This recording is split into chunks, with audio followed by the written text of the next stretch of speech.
Morning class कक्षा 10वीं विषय हिंदी ऑनलाइन क्लास में आप सबका स्वागत है। आशा करता हूं कि वार्षिक परीक्षा की तैयारी के लिए ये वीडियो उपयोगी सिद्ध होगी, क्योंकि ऑफलाइन क्लास लेना भी संभव नहीं है कोविड-19 के चलते। अतः ऑनलाइन क्लास जारी है। आप सबका स्वागत है इस ऑनलाइन क्लास में। और आज हम पढ़ेंगे 10वीं कक्षा की हिंदी विषय की प्रथम पाठ, और पाठ का शीर्षक है चंद्रग्रहण से लौटती बेल। प्रथम यूनिट को प्रकृति और पर्यावरण से जोड़ा गया है ताकि हमारे छात्र भी प्रकृति और पर्यावरण से जुड़े रहे। और इसी तारतम्य में कवि केदारनाथ अग्रवाल जी ने आप सबको पर्यावरण से जोड़ते हुए चंद्रग्रहण नामक गांव से लौटते समय जिस प्रकार प्राकृतिक दृश्यों को देखा, उसका बहुत ही अच्छे ढंग से इस पंक्तियों में उसका वर्णन किया है, और इसी का अध्ययन हम करेंगे। तो पाठ का शीर्षक है चंद्रग्रहण से लौटती बेल। कवि केदारनाथ अग्रवाल जी जब चंद्रग्रहण नामक गांव से लौट रहे थे, ऐसे समय में उन्होंने जो देखा, जो दृश्य देखा, उन दृश्यों का बड़ा मनोहारी चित्रण यहाँ पर किया है। लिखते हैं, देख आया चंद्रग्रहण, देखता हूं दृश्य अब मैं, मेड़ पर इस खेत को बैठा अकेला, एक बीते के बराबर यह हरा ठिकना चना, बांधे मुरठा शीश पर छोटे गुलाबी फूल का सज कर खड़ा है। यहाँ पर कवि केदारनाथ अग्रवाल कहते हैं, देख आया चंद्रग्रहण, कि चंद्रग्रहण से लौटते समय मैंने जो देखा, उन दृश्यों का अब मैं वर्णन करता हूं। देख आया चंद्रग्रहण, देखता हूं दृश्य अब मैं, मेड़ पर इस खेत को बैठा अकेला।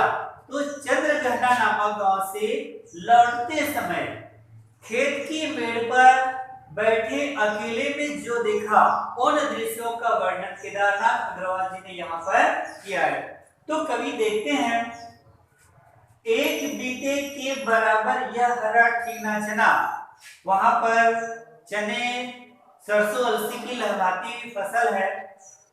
चने की खेत को देखकर ये कल्पना करते हैं, एक बीते के बराबर, एक बीता मतलब एक बलिष्ठ, और जिसकी माप होती है 22.5 सेंटीमीटर, एक बलिष्ठ। तो चने के पौधे की ऊंचाई कितनी है?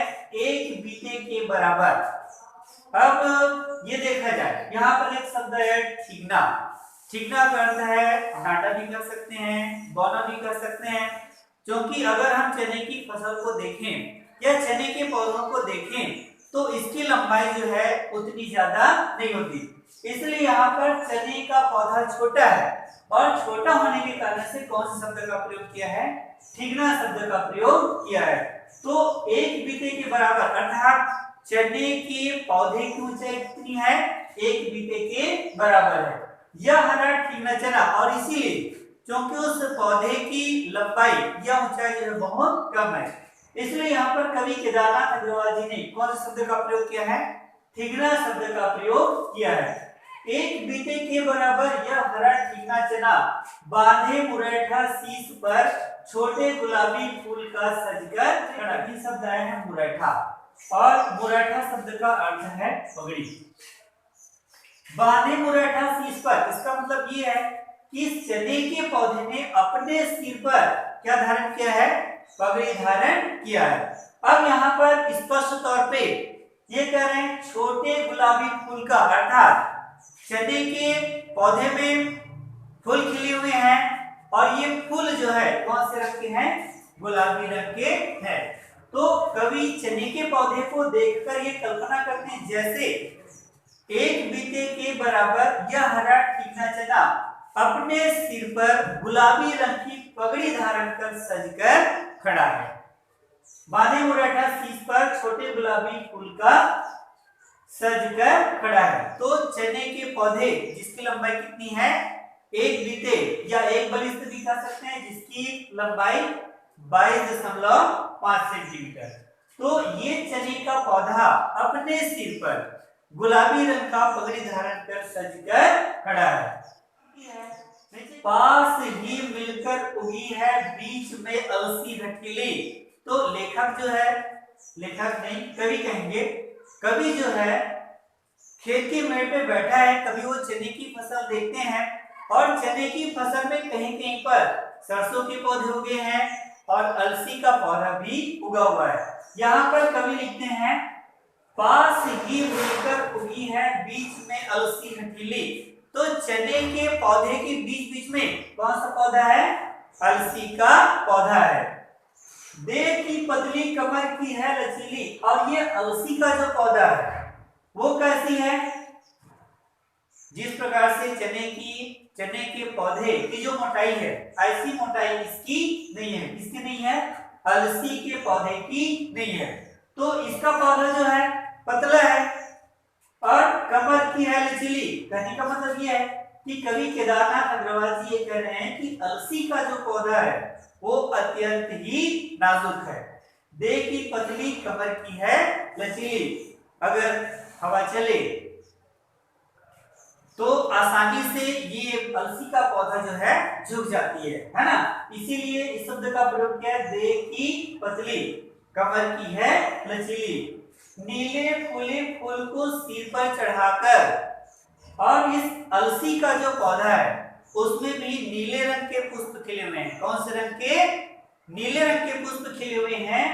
और ये नीले फूल को अपने सिर पे चढ़ाकर कह रही है जो छुए यह दो हृदय का दान। अलसी का पौधा, कवि कल्पना कर रहे हैं कि अलसी के पौधे को देखकर मुझे ऐसा लग रहा है या उसके नीले फूलों को देखकर मुझे ऐसा लग रहा है कि जो मुझे स्पर्श करता है या जो मुझे स्पर्श करे, जो मुझे छुए, मैं उस पर अपने हृदय को न्यौछावर करने के लिए तत्पर हूं। क्या लिखेंगे, जो मुझे छुए या जो मुझे स्पर्श करे, है ना, मैं उसको अपना हृदय का दान करने के लिए तत्पर हूं या अपना हृदय को न्यौछावर करने के लिए तत्पर हूं। ऐसा केदारनाथ अग्रवाल जी ने पाठ 1 के माध्यम से प्रकृति और पर्यावरण का बड़ा ही मनोहारी चित्रण किया गया है। और काव्य पंक्तियों में जहां पर प्रकृति से संबंधित जितनी भी कविताएं होती है वहां पर मानवीकरण अलंकार होता है। और मानवीकरण अलंकार का मतलब तो आप लोग जानते होंगे कि प्रकृति का मानवीकरण करते हैं, प्रकृति का मानव सदृश वर्णन करते हैं। और इसीलिए यहाँ पर मानवीकरण अलंकार का प्रयोग किया जाता है। कहते हैं देख आया चंद्रग्रहण देखता हूँ दृश्य अब मैं, मेड़ पर इस खेत को बैठा अकेला, एक बीते के बराबर यह हरा ठीकना चना, बांधे मुरैठा शीश पर छोटे गुलाबी फूल का सज कर खड़ा है। तो कवि यहाँ पर चंद्रग्रहण नामक गांव से लौटते समय जो देखता है उन सारे दृश्यों का बारी बारी से वर्णन करता है। एक बीते के बराबर चने के पौधे की लंबाई है ना, और उसमें गुलाबी पुष्प खिले हुए हैं, जिसको देखकर कवि कल्पना करते हैं कि जैसे चने के पौधे अपने सिर पर गुलाबी रंग की पगड़ी धारण करके सजकर खड़ा है। और पास पास में अलसी का पौधा भी उगा हुआ है जो अत्यंत नाजुक है, देह की पतली है, कमर की लचीली है, और इसमें भी नीले रंग के पुष्प खिले हुए हैं, है ना। और ये पुष्प या अलसी के पौधे को देखकर अत्यंत पतली और लचीली है। इसको देखकर कवि कल्पना कर रहे हैं कि जैसे ये अलसी कह रही है कि जो मुझे स्पर्श करे, जो मुझे छुए, मैं उसको अपना हृदय या उस पर अपना हृदय न्यौछावर करने के लिए तत्पर हूं। आज के लिए इतना ही। कल इसी टाइम में फिर नेक्स्ट पंक्तियों के साथ मुलाकात होगी। तब तक के लिए जय हिंद।